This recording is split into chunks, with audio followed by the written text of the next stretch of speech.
Good morning class. আমি সন্তু, তোমরা দেখছো the learning expert 2.0 YouTube channel. আজকে তোমাদের ইতিহাসের উপর থেকে থাকছে 44 নাম্বার ক্লাস, এবং 44 নাম্বার ক্লাসের যে টপিকটা আমরা পড়ছিলাম বিজয়নগর সাম্রাজ্য, সেটাই আমরা কন্টিনিউ করব। তো এর আগের দিনের ক্লাসে আমরা বিজয়নগর সাম্রাজ্যের ওপরে ক্লাস শুরু করেছিলাম।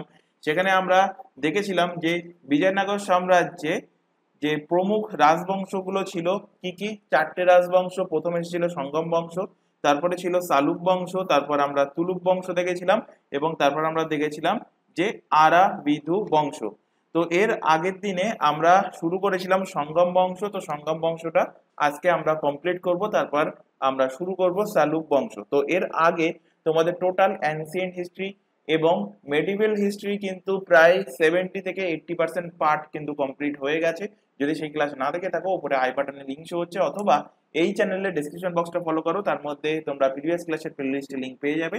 সেটার উপর ক্লিক করলে সেখান থেকে প্রিভিয়াস ক্লাসগুলো দেখে নিতে পারবে। তো এর আগের দিন আমরা শুরু করেছিলাম, সেটা একটুখানি একবার ছোটভাবে রিভাইজ করে নিই। সঙ্গম বংশ। সঙ্গম বংশের প্রতিষ্ঠাতা বা বিজয়নগর সাম্রাজ্যের প্রতিষ্ঠাতা কে ছিলেন? হরিহর এবং বুক্কা। তো হরিহর এবং বুক্কার বাবা ছিল সঙ্গম, তাই এই বংশের নাম রাখা হয়েছে কি সঙ্গম বংশ। তো সঙ্গম বংশের প্রথম শাসককে, এরা কিন্তু দুই ভাই ছিল, মানে হরিহর আর বুক্কা। তো বড় ভাই ছিল হরিহর আর ছোট ভাই ছিল বুক্কা। তো বড় ভাই হরিহর ওয়ান সর্বপ্রথম রাজা হন, তারপর আসে বুক্কা ওয়ান, তারপর হরিহর টু, তারপরে আসে দেবরায় ওয়ান, এবং দেবরায় ওয়ানের পরবর্তী শাসক আসে কে? দেবরায় টু। তো দেবরায় ওয়ান পর্যন্ত সম্ভবত আমরা আগের দিনের ক্লাসে পড়ে নিয়েছি। আজকে আমরা হেডিং করব এখানে দেবরায় টু, দেবরায় দ্বিতীয়, দেবরায় দ্বিতীয় বা দেবরায় টু। তো দেবরায় দ্বিতীয়ের টাইম পিরিয়ড কি ছিল? দেবরায় দ্বিতীয়ের টাইম পিরিয়ড ছিল 1425 থেকে 1426 পর্যন্ত। 1425 থেকে 1446 খ্রিস্টাব্দ পর্যন্ত দেবরায় টু এর টাইম পিরিয়ড ছিল। দেবরায় টু এর তিনটে উপাধি ছিল। তিনটি উপাধি থেকে বহুবার এক্সামে কোশ্চেন দিয়েছে, তো এখানে লিখে নাও যে এনার কি কি উপাধি ছিল, কি কি উপাধি ইনি ধারণ করেছিলেন। তো এনার উপাধি সর্বপ্রথম লেখো যে ইমাডি দেবরায়, ইমাডি দেবরায়, ইমাডি দেবরায়। সেকেন্ড উপাধি লেখো পৌড় দেবরায়, ইমাডি দেবরায় এবং পৌড় দেবরায়, পৌড় দেবরায়। এবং আরেকটা উপাধি হলো গজ বেটকার। এই তিনটে উপাধি ছিল কার? গজ বেটকার। তিনটে উপাধি ছিল দেবরায় দ্বিতীয় অর্থাৎ দেবরায় টু এর এই তিনটে উপাধি ছিল এনার শাসনকালে। এই দেবরায় টু এর শাসনকালে ফ্রান্স থেকে একজন ভারতে আসছেন, তার নাম কি? তার নাম হলো আব্দুল রাজ্জাক। তো এনার শাসনকালে লিখে রাখো এখান থেকে যে এনার শাসনকালে দেবরায় টু এর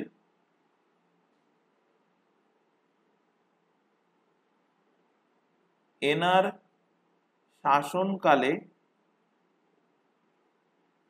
এনার শাসনকালে ফার্সি যাত্রী,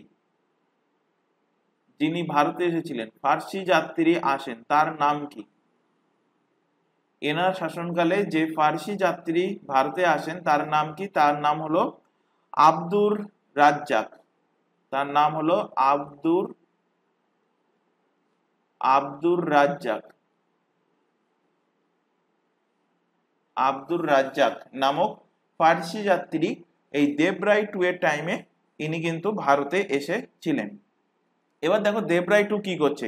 দেবরায় টু বাহমনি সাম্রাজ্যকে অ্যাটাক করার জন্য, ইনি জানেন যে বাহমনি সাম্রাজ্য মুসলিম সাম্রাজ্য। তো ইনি এনার এলাকায় যে জনতারা ছিল তার মধ্যে যারা মুসলিম ছিল, সেই মুসলিমদের নিজের পক্ষে আনার জন্য মুসলিমদের কি প্রদান করছে? জাগির প্রদান করছে। তো দেবরায় টু কি করছে? দেবরায় টু দেবরায় টু বা এখানে লিখে রাখো ইনি, ইনি মুসলিম জনতাদের নিজের পক্ষে আনার জন্য, মুসলিমদের নিজের পক্ষে আনার জন্য মুসলিমদের নিজের পক্ষে আনার জন্য জাগির প্রদান করেন। জাগির প্রদান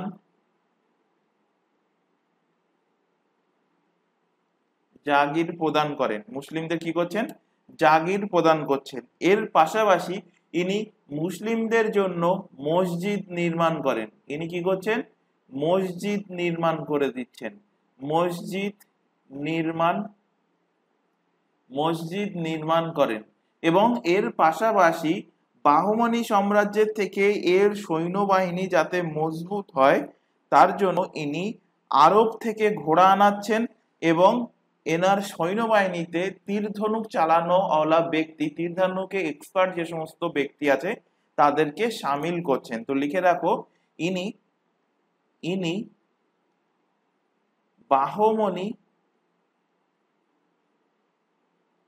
বাহমনিদের থেকে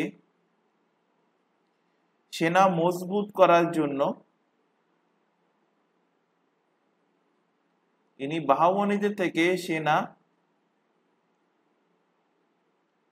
মজবুত করার জন্য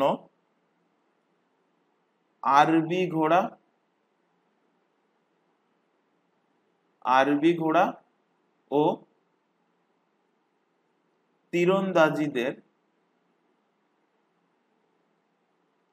তীরন্দাজিদের সৈন্যবাহিনীতে ভর্তি করান।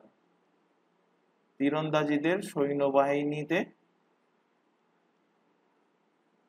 যুক্ত করান।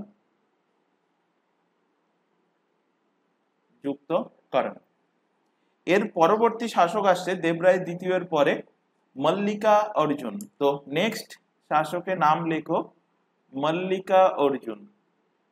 পরবর্তী শাসক লেখো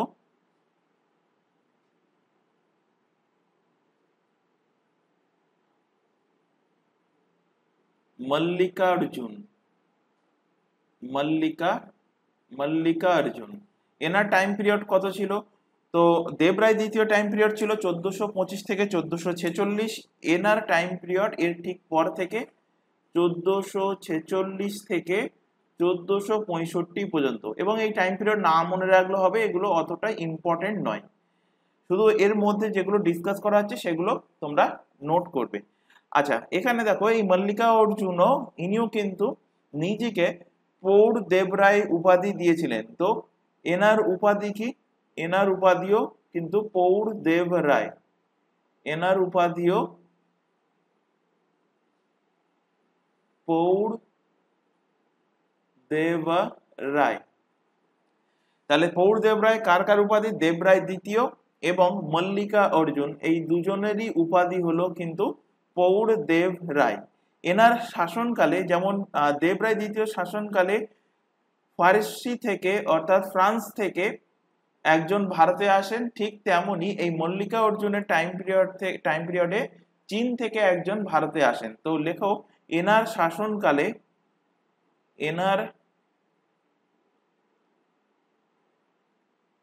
শাসনকালে একজন চীন যাত্রী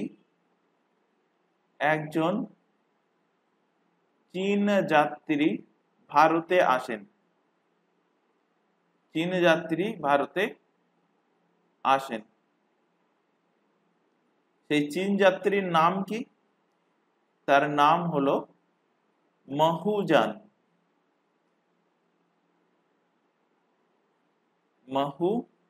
মহুজান বা মহুয়ান। ইনি কত সাল নাগাদ ভারতে এসেছিলেন? তো ইনি 1451 সাল নাগাদ ইনি ভারতে আসেন এবং বিজয়নগর সাম্রাজ্য ভিজিট করেন। কত সালে? 1451 সালে। এবার দেখো মল্লিকা অর্জুন কি করছে। মল্লিকা অর্জুন বাহমনি সাম্রাজ্যের উপর অ্যাটাক করছে এবং এর পাশাপাশি উড়িষ্যাতেও তিনি অ্যাটাক করছে। তো ইনি ওড়িশা ও বাহমনির ওপর আক্রমণ করেন। ইনি ওড়িশা ও বাহমনির ওপর ইনি আক্রমণ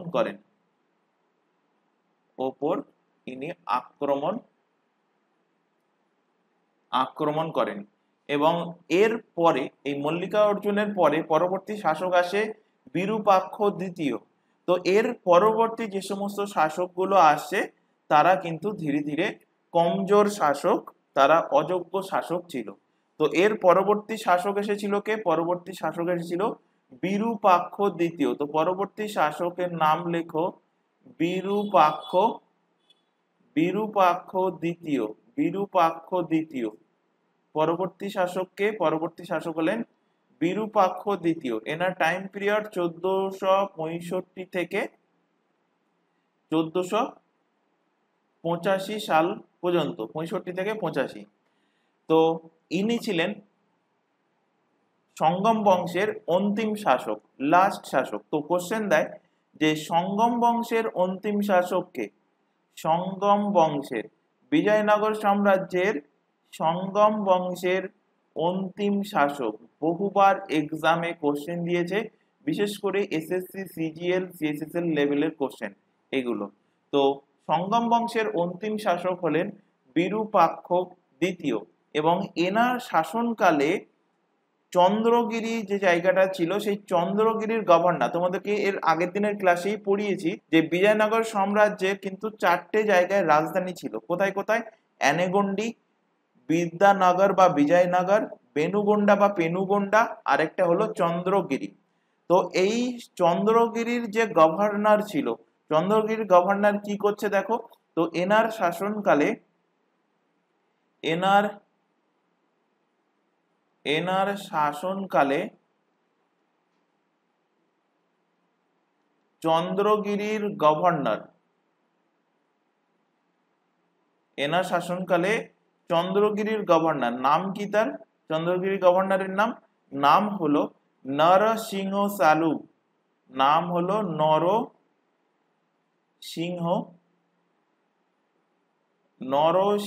সালুব। নাম কি? নাম হলো নরসিংহ সালুব। তো এই নরসিংহ সালুব কি করছে? বিরূপাক্ষ দ্বিতীয়ের এগেনস্টে বিদ্রোহ করছে। তো এনার শাসনকালে চন্দ্রগিরির গভর্নর নরসিংহ সালুব বিরূপাক্ষ দ্বিতীয়র বিরুদ্ধে, বিরূপাক্ষ দ্বিতীয়ের বিরুদ্ধে বিদ্রোহ করে। এনার এগেনস্টে কি করছে? বিদ্রোহ করছে।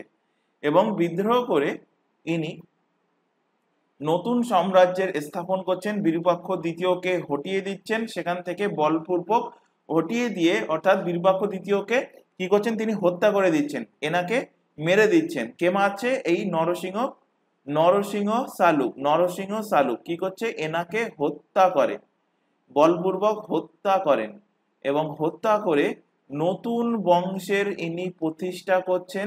তার নাম কি? তার নাম হলো সালুব বংশ। তার নাম হলো সালুব বংশ। তাহলে আরেকটা নতুন বংশের স্থাপনা হয়ে গেল, প্রতিষ্ঠা হয়ে গেল। তো নেক্সট পেজে হেডিং করো সালুব বংশ।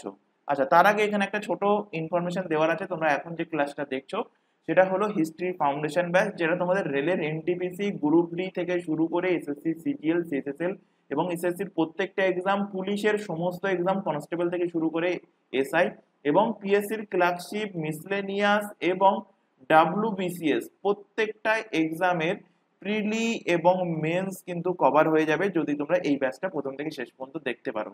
আর এই প্রত্যেকটা এক্সামের জন্য বিভিন্ন সাবজেক্টের ক্লাস সম্পূর্ণ ফ্রিতে আমাদের এই চ্যানেলে রেগুলার বেসিসে লাইভ ক্লাস প্রোভাইড করা হচ্ছে। লাইভ ক্লাস অ্যাটেন্ড না করতে পারলে ক্লাস থেকে যায় রেকর্ডেড ফরম্যাটে। সুতরাং রেকর্ডেড হিসেবে ক্লাস তোমরা তোমাদের সময় মতো দেখে নিতে পারবে। তবে কেউ কোনো ক্লাসকে ডাউনলোড করে দেখবে না, এটা তোমাদের কাছে আমাদের তরফ থেকে রিকোয়েস্ট থাকছে। আর এই প্রত্যেকটা এক্সামের জন্য আলাদা আলাদা হোয়াটসঅ্যাপ ব্যাচ ওপেন করা আছে, নিচে সেই হোয়াটসঅ্যাপ নাম্বার তোমাদের সামনে শো হচ্ছে। যদি কোনো ব্যাচে যুক্ত হতে যাও কোনো রকম ফিস লাগে না, শুধুমাত্র হোয়াটসঅ্যাপে আমাদেরকে মেসেজ করে ইনফর্ম করবে, কেউ এই নাম্বারে নর্মাল কল বা ভিডিও কল করবে না। এছাড়া আরো আরেকটি ইনফরমেশন দেবো, তোমরা এখন যে চ্যানেলে ক্লাসটা দেখছো তার নাম দ্য লার্নিং এক্সপার্ট 2.0। এই চ্যানেলে পেয়ে যাবে তোমরা সমস্ত এক্সামের জিকে জিএস এর class, current affairs, reasoning, English, math এবং এখান থেকে পেয়ে যাবে কম্পিউটার অ্যাওয়ারনেসের ক্লাস, যেটা তোমাদের কম্পিটিটিভ এক্সামের জন্য প্রয়োজন। তো প্রত্যেকটা ক্লাস সম্পূর্ণ ফ্রিতে প্রোভাইড করা হচ্ছে, তাই প্রত্যেককে বলছি চ্যানেলটাকে সাবস্ক্রাইব করে বেল আইকনকে অল নোটিফিকেশনে সেট করে রাখো। রেগুলার বেসিসে চ্যানেলটাতে ক্লাস চলছে, রেগুলার বেসিসে চ্যানেলটা থেকে ক্লাসগুলো করতে থাকো। আচ্ছা, হেডিং করো এখানে পরবর্তী বংশ, নাম হলো সালুব বংশ। পরবর্তী বংশ লেখো সালুব, সালুব বংশ, সালুব বংশ। আচ্ছা, সালুব বংশের টাইম পিরিয়ড 1485 থেকে 1505 পর্যন্ত। 1485 থেকে 1505 পর্যন্ত, মানে প্রায় লগভগ 20 বছর এরা কিন্তু শাসন চালিয়েছিল। তো এই সালুব বংশের প্রথম শাসককে, তো প্রথম শাসক নরসিংহ সালুবই হবে। তো এখানে ফার্স্ট শাসকের নাম লেখো নরসিংহ, নরসিংহ, নরসিংহ সালুব। নরসিংহ সালুব হলো প্রথম শাসক। আচ্ছা, নরসিংহ সালুব ইনি হলেন এই বংশের কি, এই বংশের প্রতিষ্ঠাতা। তো লিখে রাখো সালুব বংশের প্রতিষ্ঠাতা কে। সালুব বংশের প্রতিষ্ঠাতা হলেন, সালুব বংশের প্রতিষ্ঠাতা হলেন ইনি। সালুব বংশের প্রতিষ্ঠাতা, সালুব বংশের প্রতিষ্ঠাতাকে এই নরসিংহ সালুব। এই নরসিংহ সালুব দেখো ইনি কে ছিলেন, একটু আগে বললাম চন্দ্রগিরির গভর্নর বা বলতে পারো সামন্ত ছিলেন। তো ইনি নিজের রাজাকে হত্যা করে দিয়েছেন। নিজের রাজা কে ছিলেন, বিরূপাক্ষ দ্বিতীয়, এবং হত্যা করার জন্য এনাকে একটা উপাধি দেওয়া হয়, এনাকে বলা হয় কি প্রথম বল প্রহার। আচ্ছা, প্রথম কেন বলা হচ্ছে সেটা একটু পরে তোমাদের ডিসকাস করব, শুধু এখানে মনে রাখবে এনাকে বলা হচ্ছে কি প্রথম বল প্রহার। আচ্ছা, লিখে রাখো কেন প্রথম বল প্রহার বলা হয়। ইনি লিখে রাখো ইনি চন্দ্রগিরির, ইনি চন্দ্রগিরির গভর্নর অর্থাৎ সামন্ত ছিলেন, গভর্নর অর্থাৎ সামন্ত ছিলেন, এবং এবং ইনি রাজাকে,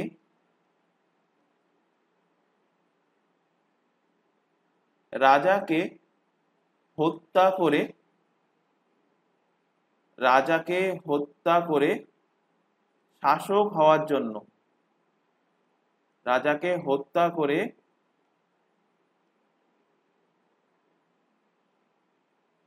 শাসক হওয়ার জন্য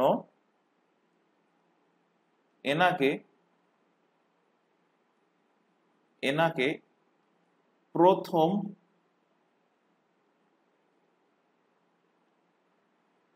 বল প্রহার বা প্রথম বলপূর্বক, প্রথম বল প্রহার বলা হয়। এনাকে প্রথম বল প্রহার বলা হয়। বল প্রহারের অর্থ হলো কি কাউকে বলপূর্বক দমন করা। এবার দেখো এই নরসিংহ সালুব এনার ছেলে, এনার ছেলেকে, এনার ছেলে হলেন ইমাডি নরসিংহ। এনার ছেলের নাম কি, এনার ছেলে হলেন ইমাডি নরসিংহ। এনার ছেলে হলেন ইমাডি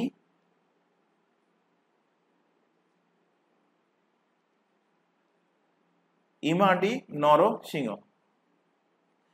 তো ইমাডি নরসিংহ হলেন এনার ছেলে, এবং নরসিংহ সালুব কিছুদিন পরে যখন মারা যান, তখন এর ছেলে এই ইমাডি নরসিংহ ছিলেন কিন্তু অল্প বয়স্ক, অর্থাৎ ইনি কিন্তু অনেক ছোট ছিলেন। ইনি কি ছিলেন, অল্প বয়স্ক ছিলেন, অল্প বয়স্ক, অল্প বয়স্ক ছিলেন যখন এনার বাবা মারা যান।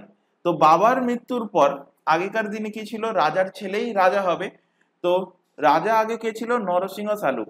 তো নরসিংহ সালুবের ছেলে ইমাডি নরসিংহ কি হচ্ছে, রাজা হচ্ছে। কখন রাজা হচ্ছে, বাবার মৃত্যুর পর। বাবার মৃত্যুর, বাবার মৃত্যুর পর, বাবার মৃত্যুর পর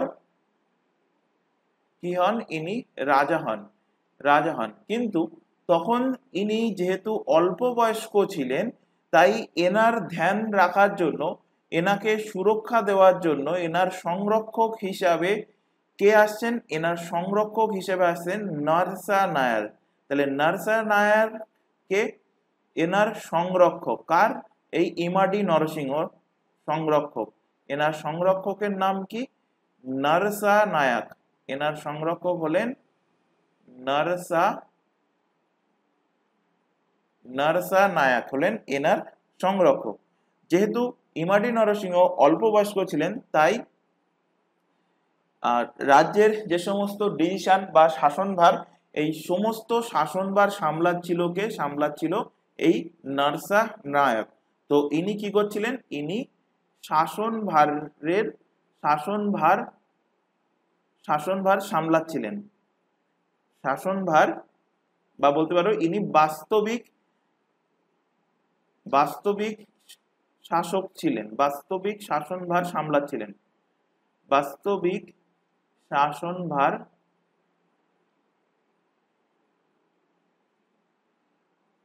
এনার হাতে ছিল। এনার হাতে ছিল। যদিও ইমাডি নরসিংহ ছিল রাজা, কিন্তু তিনি অল্প বয়স্ক হওয়ার জন্য বাস্তবিক শাসনভার চালাচ্ছিল কে? এই নরসা নায়ক। এবং ধীরে ধীরে কিছুদিন পর নরসা নায়ক এই ছোট অবস্থাতেই ইমাডি নরসিংহকে কি করে? ইমাডি নরসিংহকে বন্দি বানায়। কারণ এই একটা সুযোগ, এর পরে আর কখনো সুযোগ নাও আসতে পারে। তো নরসা নায়ক কি করছে? ইমাডি নরসিংহকে বন্দি বানাচ্ছে। কোথায় বন্দি বানাচ্ছে? তো ইনি বন্দি বানাচ্ছে পেনুকোন্ডার দুর্গে। পেনুকোন্ডার দুর্গ, পেনুকোন্ডার কিলা বা পেনুকোন্ডার দুর্গে এই ইমাডি নরসিংহকে কি করছে? বন্দি করছে, এবং বন্দি করে ইনি নিজেকে শাসক হিসাবে ঘোষিত করছে। নরসা নায়ক কি করছে? এর পরবর্তীতে ইনি নিজে বলছে যে আমি নতুন শাসক, এবং ইনি একটা নতুন বংশের প্রতিষ্ঠা করছেন। এবং তার নাম হলো কি? তার নাম হলো তুলুব বংশ। তার নাম হলো তুলুব বংশ। নতুন বংশের প্রতিষ্ঠা হলো তুলুব বংশ। তাহলে বিজয়নগর সাম্রাজ্যের তৃতীয় বংশ চলে আসলো কি? তুলুব বংশ। তো হেডিং করো নেক্সট পেজে যে তুলুব বংশ।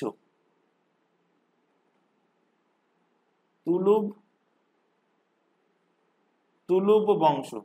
আচ্ছা, তুলুব বংশের টাইম পিরিয়ড কি ছিল? তো 1505 সালের পর থেকে 1570 পর্যন্ত ছিল এর টাইম পিরিয়ড। 1570 সাল পর্যন্ত ছিল তুলুব বংশের টাইম পিরিয়ড। তো তুলুব বংশের প্রথম শাসক কে হচ্ছেন? তো যিনি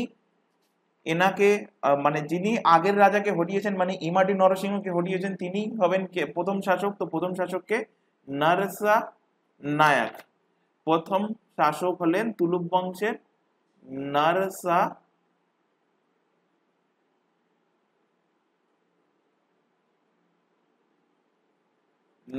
নায়ক। নরসা নায়ক হলেন প্রথম শাসক। তো লেখো তুলুব বংশের প্রতিষ্ঠাতা। ইনি হলেন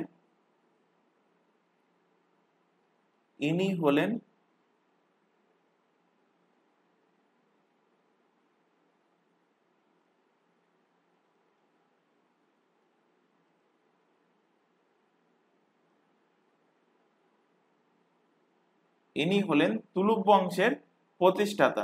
ইনি ইমাডি নরসিংহকে কি করছেন? বলপূর্বক বন্দী করছেন। ইনি ইমাডি নরসিংহকে সালুব বংশের ইমাডি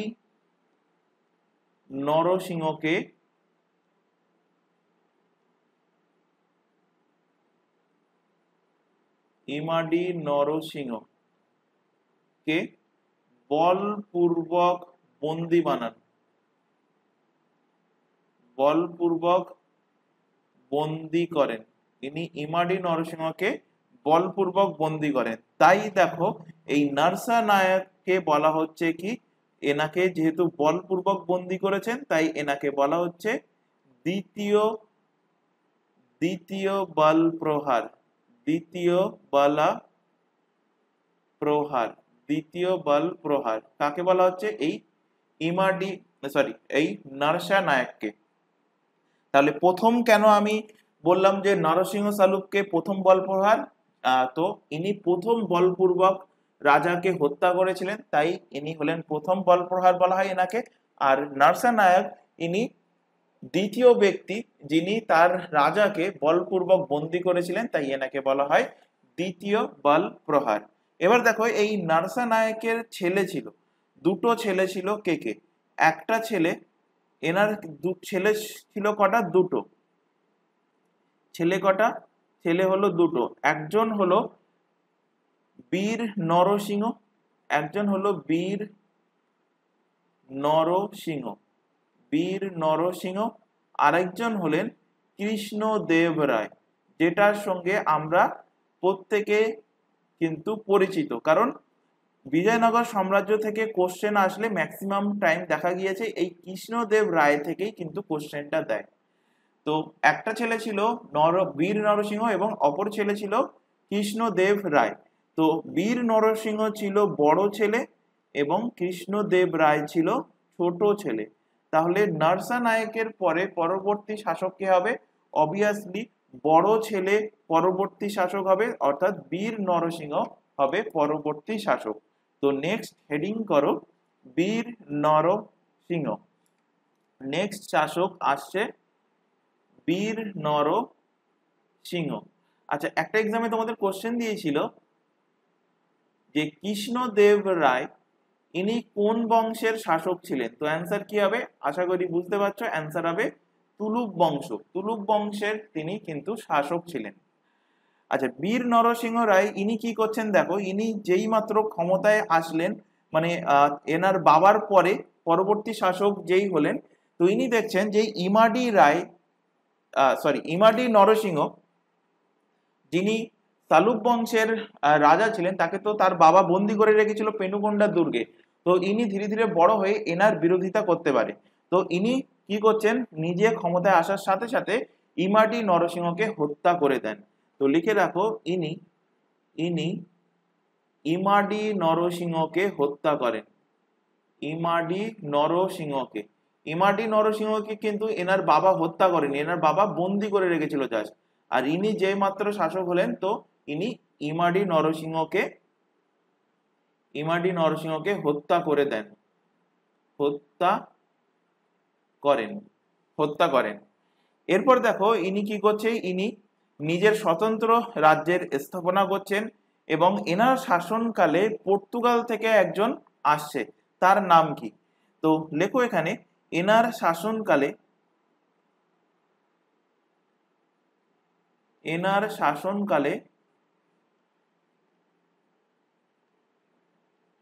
পর্তুগালি গভর্নর আসছেন। পর্তুগালি গভর্নর তোমাদের যখন মডার্ন হিস্ট্রি শুরু করব, তো মডার্ন হিস্ট্রিতেই প্রথমেই তোমরা পড়বে সেখানে যে পর্তুগালরা কিন্তু সর্বপ্রথম ভারতে এসেছিল, মানে ইউরোপিয়ান কান্ট্রিদের মধ্যে পর্তুগালরা সর্বপ্রথম ভারতে আসে এবং সর্বশেষ ভারত থেকে ছেড়ে যায়।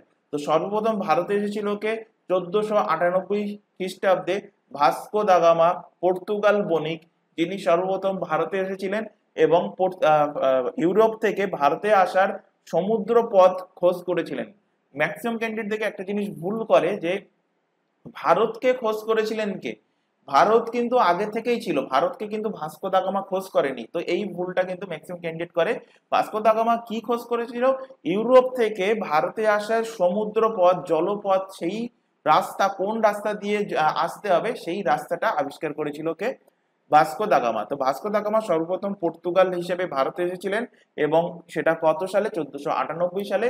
এবং পর্তুগালরা ভারতে থেকে সবার শেষে তারা ভারত থেকে গেছে।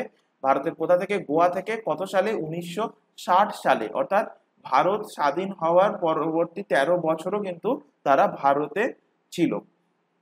তো যাই হোক, দেখো 1498 সালে পর্তুগাল বণিক ভাস্কো দা গামা এসেছে। তারপর ধীরে ধীরে বিভিন্ন পর্তুগালের তরফ থেকে বা ইউরোপিয়ান বিভিন্ন গভর্নররাও ভারতে এসেছে। তো দেখো 1509 সালে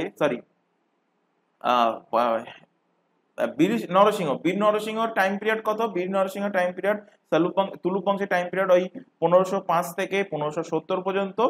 তো 1500 এরকম 7-8-এর আশেপাশে পর্তুগালি গভর্নর আসছে, তার নাম কি? তার নাম হলো ফ্রান্সিসকো দা আলমেডা। ফ্রান্সিসকো দা আলমেডা, নাম কি? ফ্রান্সিসকো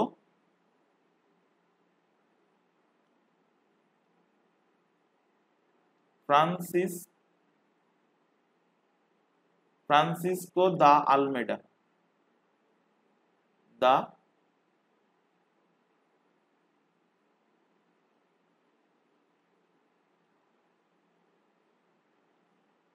ফ্রান্সিসকো দা আলমেডা, ইনি ভারতে আসছেন এবং ইনি সমঝোতা করছেন কার সাথে? বীর নরসিংহর সাথে।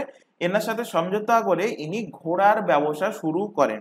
তো কি করছে? এনার শাসনকালে পর্তুগালি গভর্নর ফ্রান্সিসকো দা আলমেডা এনার সাথে সমঝোতা করছেন, মানে এই বীর নরসিংহর সাথে সমঝোতা করছেন। এনার সাথে সমঝোতা করে ঘোড়ার ব্যবসা শুরু করেন। সমঝোতা করে ঘোড়ার ব্যবসা,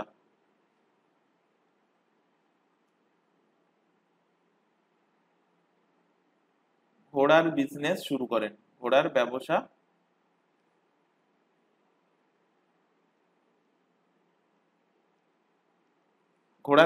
শুরু করেন। এরপর 1509 সালে বীর নরসিংহের মৃত্যু হয়।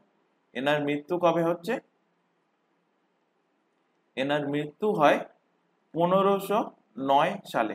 তো 1509 সালে ইনি মারা যাওয়ার পর এর পরবর্তী শাসক হচ্ছে কে? এর ছোট ভাই কৃষ্ণদেব রায়।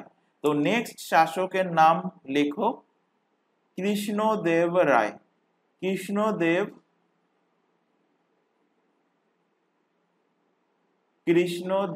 রায়।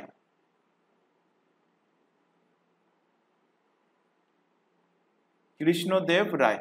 তো কৃষ্ণদেব রায় 1509 সালেই ইনি গদিতে বসছেন এবং 1509 থেকে 1529 খ্রিস্টাব্দ পর্যন্ত ইনি প্রায় 20 বছর শাসন কার্য চালান। তো ইনি কে ছিলেন? এই কৃষ্ণদেব রায় ইনি নরসা নায়কের ছোট ছেলে। ইনি নরসা নায়কের ছোট ছেলে ছিলেন। নরসা নায়কের ছোট ছেলে ও বীর নরসিংহের ভাই ছিলেন। বীর নরসিংহের ভাই।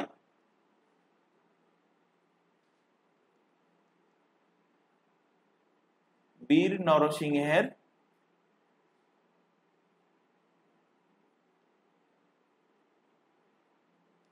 নরসিংহের ভাই ছিলেন। তো ইনি নরসা নায়কের ছোট ছেলে এবং বীর নরসিংহের ছোট ভাই, বীর নরসিংহের ভাই ছিলেন বা ছোট ভাই ছিলেন। এনার দেখো রাজ্যাভিষেক কবে হচ্ছে? কোশ্চেন দিয়েছিল যে কৃষ্ণদেব রায়ের রাজ্যাভিষেক হয় কোন দিনে? তো এনার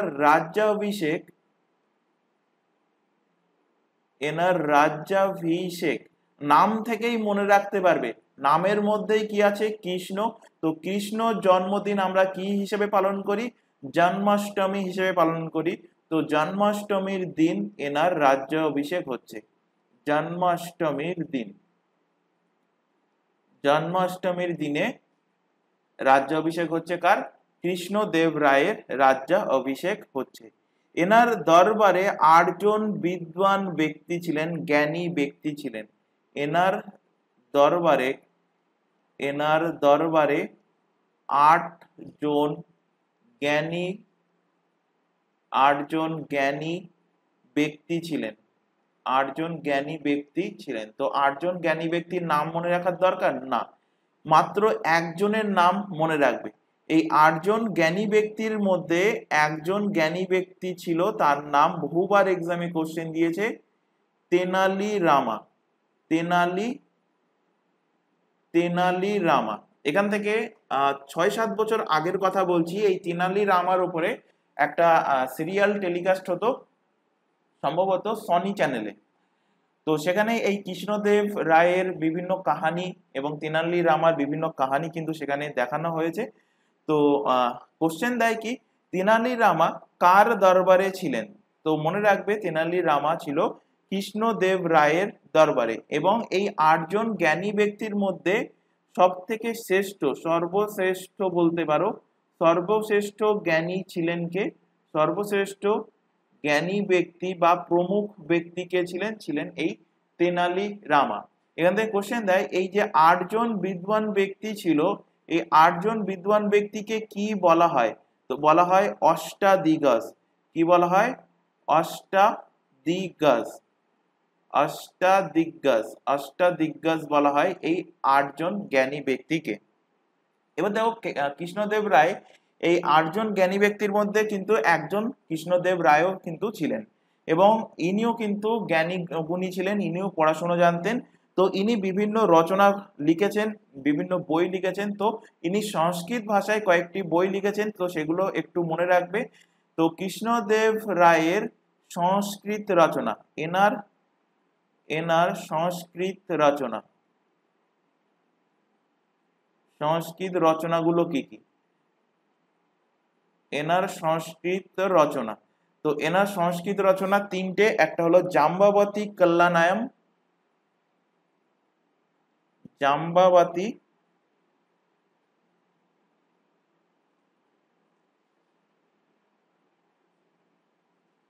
কল্যাণম, উষা পরিণয়,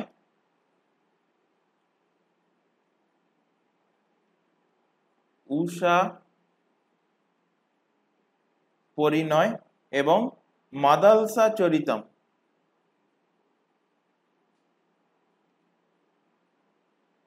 মাদালসা, মাদালসা চরিতম। তো এই তিনটে হলো এনার সংস্কৃত রচনা। এবং আরেকটা কোশ্চেন মোস্ট ইম্পর্টেন্ট বলতে পারো, বহুবার এক্সামে দিয়েছে, এনার তেলুগু ভাষায় লেখা রচনা, এনার তেলুগু ভাষায়, তেলুগু ভাষাতে লেখা রচনা, তার নাম কি? আমুক্ত মাল্যদা। আমুক্ত, কোশ্চেন দেয় আমুক্ত মাল্যদা কার লেখা? ডব্লিউবিসিএস এর কোশ্চেন এটা। আমুক্ত মাল্যদা, ডব্লিউবিসিএস এবং সিজিএল দুটোতেই, দুটো এক্সামেই কিন্তু কোশ্চেন এসেছিল। আমুক্ত মাল্যদা কার লেখা?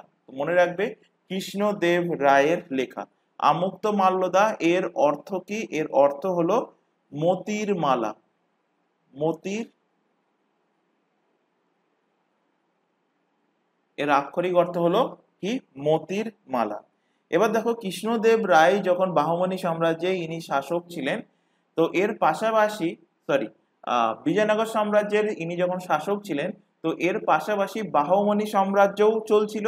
তো এর পাশাপাশি যখন বাহমনি সাম্রাজ্য চলছিল এনার টাইম পিরিয়ডে, তো বাহমনি সাম্রাজ্য কিছু ছোট ছোট ভাগে বিভক্ত হয়ে যায়। তো কটা ছোট ছোট ভাগে বিভক্ত হয়েছিল? 5টা ছোট ছোট ভাগে বিভক্ত হয়েছিল। তো লিখে রাখো এনার সময়ে, এনার সময়ে বাহমনি সাম্রাজ্য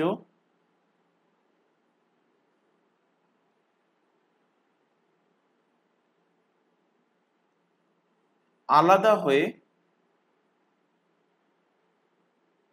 আলাদা হয়ে 5টি ছোট রাজ্য গঠন করে, 5টি ছোট ছোট রাজ্য গঠন করে, 5টি ছোট রাজ্য গঠন করে।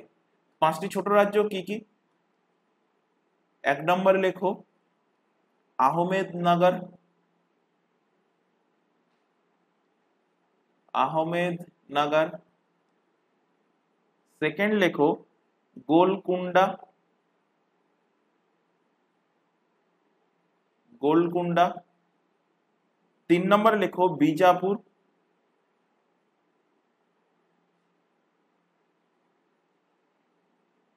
4 নম্বর লেখো বিদার,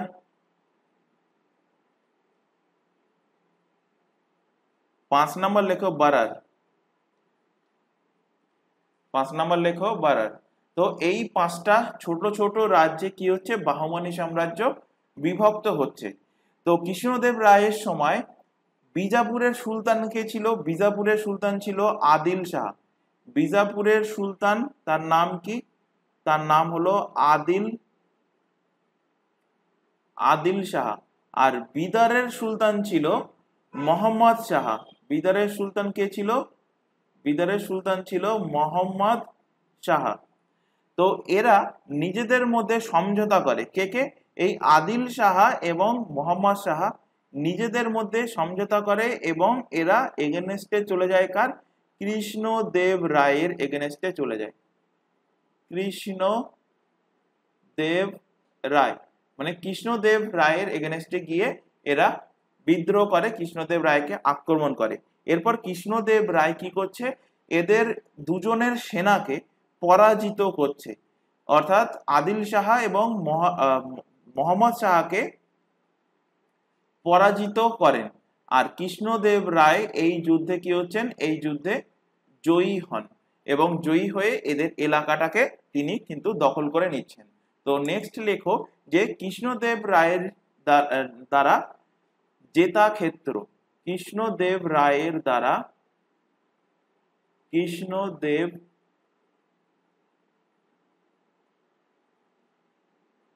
রায়ের দ্বারা জেতা ক্ষেত্র, কোন কোন এলাকা তিনি দখল করেছিলেন? শুধু জায়গার নাম মনে রাখলেই হবে। তিনি ওড়িশা আক্রমণ করে ওড়িশাটাকে দখল করেছিলেন। এছাড়া ওড়িশা ছাড়া উদয়গিরি বর্তমানে তেলেঙ্গানা,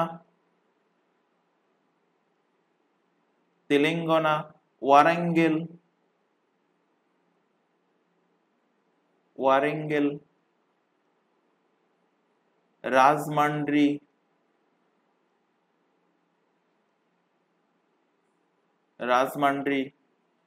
কোড়পল্লী,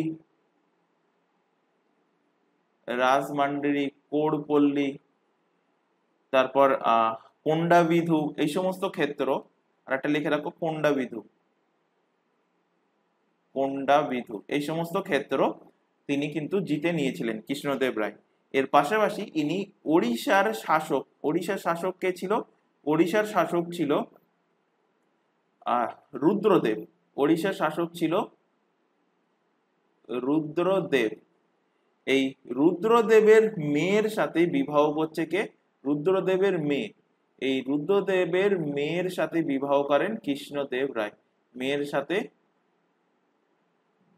বিবাহ করেন কে? কৃষ্ণদেব রায়। এই উড়িষ্যার শাসক রুদ্রদেব, গজপতি শাসক রুদ্রদেবের মেয়ের সাথে ইনি বিবাহ করেন। এবার দেখো কৃষ্ণদেব রায়ের উপাধি কি কি ছিল। তো এনার একটাই উপাধি ছিল, কৃষ্ণদেব রায়ের উপাধি লেখো। উপাধি কি ছিল এনার? উপাধি ছিল জবান রাজ্য স্থাপনাচার্য। জবান রাজ্য স্থাপনা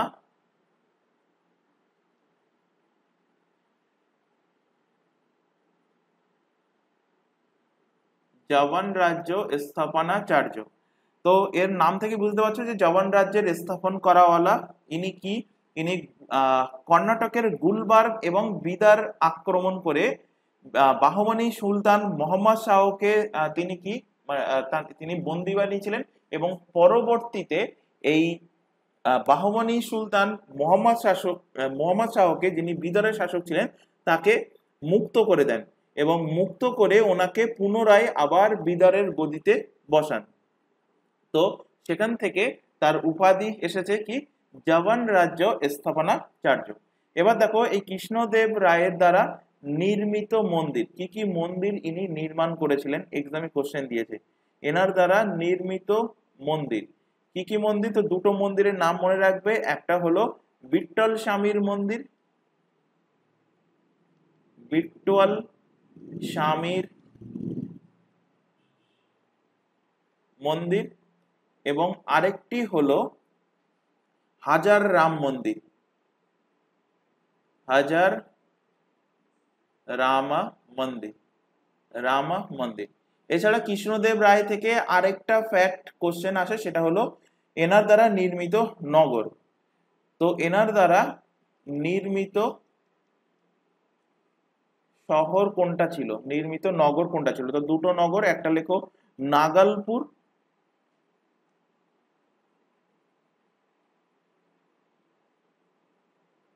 নাগালপুর, এবং আরেকটা লেখো হাসপেট,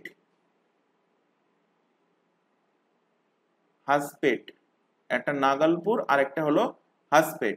তো নাগালপুরের নামটা রেখেছিল তার মায়ের নামে, মায়ের নামে নাম রেখেছিল, এবং হাসপেট নামটা রেখেছিল তার বউয়ের নামে, পত্নীর নামে, পত্নীর নামে। এরপর এই তুলুক বংশের পরবর্তী শাসক আসবে কে? অচ্যুত দেব রায়। সেটা নিয়ে আমরা নেক্সট দিন ক্লাসে আলোচনা করব। তারপরে আসবে সদাশিব রায়, তারপরে আসবে তিরুমাল, তিরুমালের পরে বেঙ্কট রাঙ্গা, এরা রাঙ্গাথিরি এই বংশের শেষ শাসক হবে। তারপরে আসবে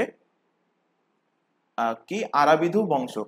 তো আজকের ক্লাস অনেকটা লেন্দি হয়ে গেছে, আজকের ক্লাস আমরা এই পর্যন্ত রাখছি। আশা করি যেটুকু বোঝানো হয়েছে সেটুকু ক্লিয়ার হয়েছে। যদি এর মধ্যে কোথাও ডাউট থেকে থাকে সেটা অবশ্যই কমেন্ট বক্সে কমেন্ট করে জানাবে যে কোথায় তোমাদের ডাউট থাকছে। ক্লাস ভালো লাগলে অবশ্যই ক্লাসটাকে লাইক করবে, বন্ধু বান্ধবের মধ্যে শেয়ার করবে। তো আজকের ক্লাস এই পর্যন্ত, নেক্সট দেখা হবে পরবর্তী ক্লাস নিয়ে। Thank you.